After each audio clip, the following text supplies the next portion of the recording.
Et bonjour à tous les amis, on se retrouve aujourd'hui dans la nature pour faire du pain primitif, du pain tribal, bonnet tribal. Comme vous voyez derrière moi, les conditions sont idéales, il n'y a pas de neige, pas de vent, il fait beau, on va donc manger. Alors c'est une technique qui est bien connue dans le monde de la survie et du bushcraft. Oh putain, la terre est dure, hein. Puisque nous allons remonter aujourd'hui aux origines du pain. Technique nomade utilisée encore aujourd'hui par plein de peuples dans le monde. Oh putain. On va faire aujourd'hui ce que les Indiens appellent le chapati. Le nom diffère suivant les peuples, mais on le retrouve partout dans le monde. Le principe c'est simple, il vous faut de la farine, de l'eau, du sel et un feu, puisque c'est un pain qu'on va faire cuire directement sur les braises. Et ben la terre est gelée, ça j'avais oublié. Et vous inquiétez pas, il y aura de la merguez. Et voilà. Bon, on est en hiver, tout est gelé, il n'y a pas besoin forcément de creuser un trou profond pour le sécuriser. C'est pas le cas si vous faites un feu au printemps, et ça tombe bien, j'ai fait une vidéo sur comment sécuriser un feu. Je vous la mets dans la description. Oh, pour ce pain primitif les amis, il vous faut déjà une pierre de travail. Le but de cette recette c'est de faire un pain simple, rapide, mangeable en même pas 10 minutes. Dans la recette de base, il n'y a pas de levure, c'est de l'eau, du blé. En option, vous pourrez rajouter un œuf et du lait à la place de l'eau. Et bien sûr, j'ai pris la boîte à viande, la boîte à cru saucisse bacon, la boîte à cuit chorizo pancetta. J'ai bien sûr pris du fromage et du cheddar aux oignons. Et si vous n'avez pas de viande et que vous avez très faim, mettez les vers de terre que vous aurez trouvés en creusant votre feu. Alors déjà le pain, on prend notre farine, on va la mettre sur une pierre. Hop, on fait un petit trou au milieu. On rajoute un tout petit peu d'eau dans le trou. Et la pierre est propre, hein, je précise. Alors faut prendre une pierre plutôt droite du coup. Et c'est galère, mais on fait vraiment la technique originelle. Hop. Et là on mixe. Ouah. On a une pierre très farinée. Et du coup on rajoute de l'eau jusqu'à obtenir une pâte. Je vais tricher un peu parce que ma pierre elle est pas droite. C'est pas facile. Si votre pâte est trop molle du coup, vous rajoutez un peu d'eau. Et si elle est trop liquide, un peu de farine. Voilà, on pétrit. Et oui, c'est la pierre à pain. On fait une boulette. On la roule sur la pierre. Tac. Et à partir de ce moment-là, bien sûr, tous les coups sont permis. Voilà, on va devoir la pétrir pendant 10 minutes. Comme ça, on aura une pâte. Ça entraîne le coup de boule.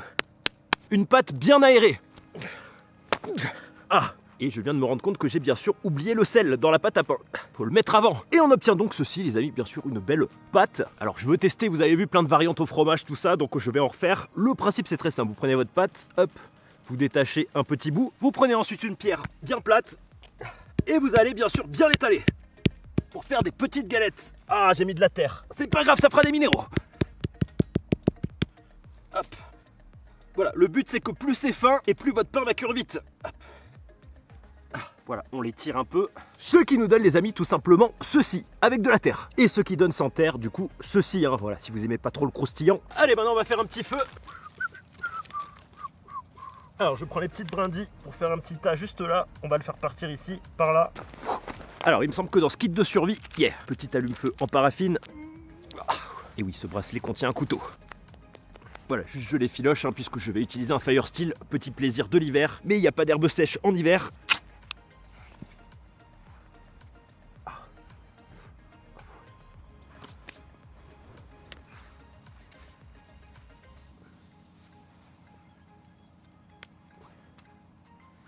Allez, c'est parti. Voilà, le feu part tranquillement et ça fait du bien. Il vous faut maintenant, les amis, tout simplement une pierre plate. Deux techniques sont attendre qu'il y ait des braises bien chaudes et poser directement la pâte dessus. Et l'autre technique, celle qu'on va aussi utiliser, c'est faire chauffer une pierre pour tout simplement faire cuire son pain dessus, façon pirate. Alors, variante pour cette petite galette, vous pouvez aussi ajouter bien sûr de l'huile, des olives, du thym, des épices, tout ce que vous voulez, des plantes sauvages que vous aurez trouvées dans la nature. Et en attendant, bien sûr, n'oubliez pas la technique du pain trappeur, puisqu'on l'avait déjà fait en vidéo. On va l'adapter, on va faire un petit test en attendant, puisque le feu est long à partir. Je vais donc enrouler un petit peu de pâte autour du bois. On va le poser comme ça à la flamme. On aura du pain noir. Voilà, ça il faut pas le faire, c'est juste un petit test, mais j'ai trop faim. Voilà, là c'est bien chaud. Encore un peu. Allez, en attendant que ça parte, je fais déjà chauffer la pierre. Hop.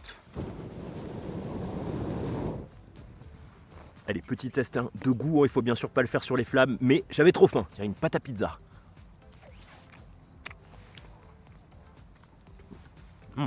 On dirait vraiment une pâte à pizza. C'est très très bon, on a des nanes. Voilà, comme vous voyez, il faut que la pierre soit brûlante. On va faire un petit peu de pancetta en attendant. Ah, il fait bon. Et normalement, quand la pierre est brûlante de ce côté-là, c'est bon, on n'a plus qu'à la retourner et à faire cuire notre pain. Ah, ah.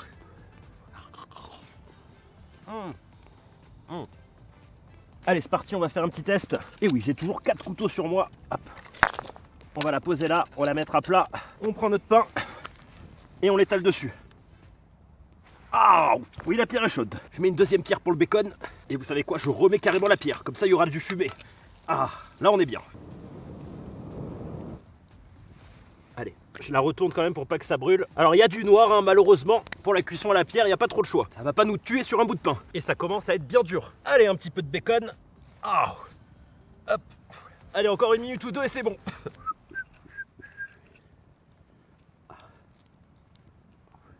Ah. Allez, c'est presque cuit. Allez, on remplace le bacon par un peu de chorizo. Voilà. Ah, le pain est brûlant, hein. Je pense qu'il est cuit, même si il n'est pas brûlé, il est parfait. Allez. Allez, deuxième fournée, hop. Chorizo est brûlé. Putain, je suis dans... Alors voici les amis l'état de la galette, malheureusement elle s'est cassée quand je l'ai enlevée. Je vous montre, on a un beau pain, on va goûter ça tout de suite. Bon appétit.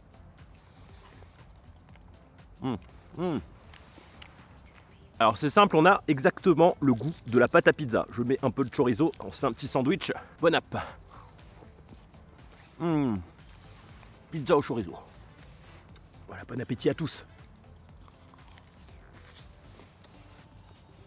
J'avoue, je suis pas au meilleur endroit pour filmer parce qu'il y a toute la fumée qui m'arrive dans la gueule. Mais après, j'aurai encore longue conservation. Et bah, c'est très très bon, hein. On est vraiment sur de la pâte à pizza. Petit bacon. Alors, ça fait un super petit déj.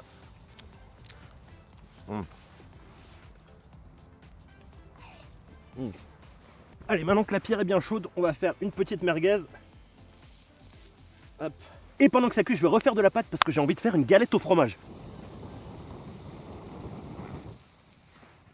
Allez, petite boule de pâte que je vais mélanger du coup à du fromage râpé. Oui, on fait un cheese naan. Alors sachez que c'est parfait, là il reste que les braises pour le prochain pain. Du coup celui au fromage, on va le faire direct sur les braises, qui est pas très intelligent puisque du coup ça va coller. Regardez, petite boulette remplie de fromage. Allez, je vais l'aplatir, faire une petite galette bien fine. Et en fait, pas besoin de pierre, hein. Le plus simple c'est de le faire à la main, d'étirer lentement en tournant. Là il vous faut un pizzaiolo dans votre équipe, puisque bien sûr, plus la pâte va être fine et plus ça va cuire vite. Allez, c'est prêt, comme vous voyez les merguez sont bien cuites. Le pain aussi, il est dur comme du bois. Ah, je l'ai. Bon, ben on va lui mettre un coup d'eau. Et regardez-moi ce pain, là il est vraiment magnifique. Il sent le feu de bois. Allez, notre petite merguez.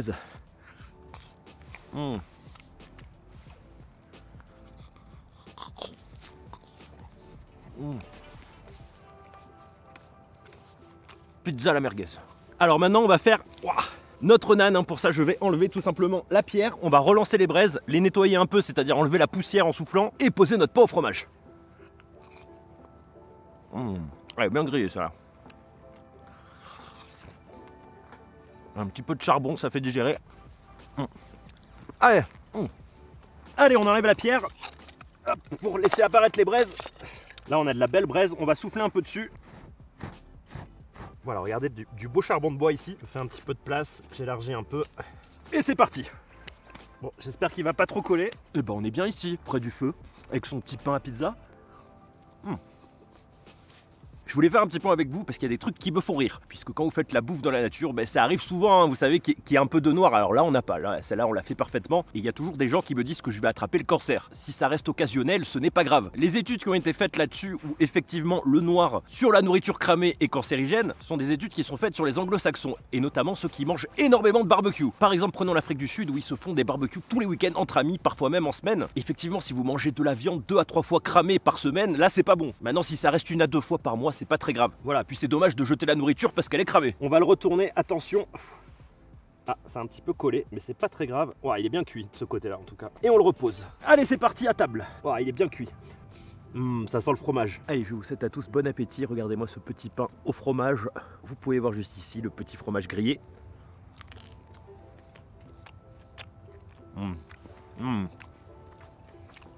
Alors c'est vraiment extrêmement bon les amis. Ah, le fromage c'est vraiment mélangé avec le pain à l'intérieur. Mais vraiment, il a fusionné. Voilà, je vous invite à tester, hein, vous pouvez le faire chez vous aussi. Je sais que c'est pas donné à tout le monde de trouver un lieu tranquille pour faire du feu et faire son pain. Donc vous pouvez le faire aussi à la poêle. Voilà, je vais manger tranquillement. Pour ceux qui l'ont pas vu, si vous voulez un pain, bien sûr, parce que là il est un peu sec, il est un peu plat, plus volumineux, vous pouvez mettre de la levure. Vous pouvez aussi le faire directement dans la nature, j'avais fait une vidéo pour ça. Comment faire sa levure dans la nature. On avait fait aussi une vidéo sur le pain trappeur, qui est un pain en brochette où on enroule la pâte. Je vous mets tout ça dans la description, je vous invite à aller voir, c'est complémentaire. Et là il fait un peu froid, on essaiera aussi de faire du pain cet été avec du blé sauvage. Ça fait longtemps que je veux le faire. Et une dernière précision sur le pain noir, hein, que ce soit pas mal interprété, parce qu'à chaque fois que je fais une vidéo, il y a des gens qui me parlent tout le temps de cancer. Pour l'exemple que j'ai pris, l'Afrique du Sud, niveau barbecue, ils en mangent des quantités énormes. Et ceci presque toute leur vie. En petite quantité, si ton corps a le temps de l'évacuer, ce n'est absolument pas dangereux. Sur ce, bon appétit. Voilà, juste pour vous dire, si vous êtes dans la nature, éclatez-vous, ne vous prenez pas la tête avec ça. On y sera de moins en moins souvent à l'avenir. Sauf si vous suivez les préceptes de Rahan et que vous décidez de vivre à poil dans la forêt. Allez, j'espère que ça vous a plu, je compte sur vous pour faire péter un max de pouces bleus pour cette recette, à la partager, faites-la à toutes les sauces. Et bien sûr, abonnez-vous à la chaîne si vous voulez voir d'autres recettes primitives, j'en ai plein, on en fera d'autres. Mangez gras et survivez, et à bientôt, ciao!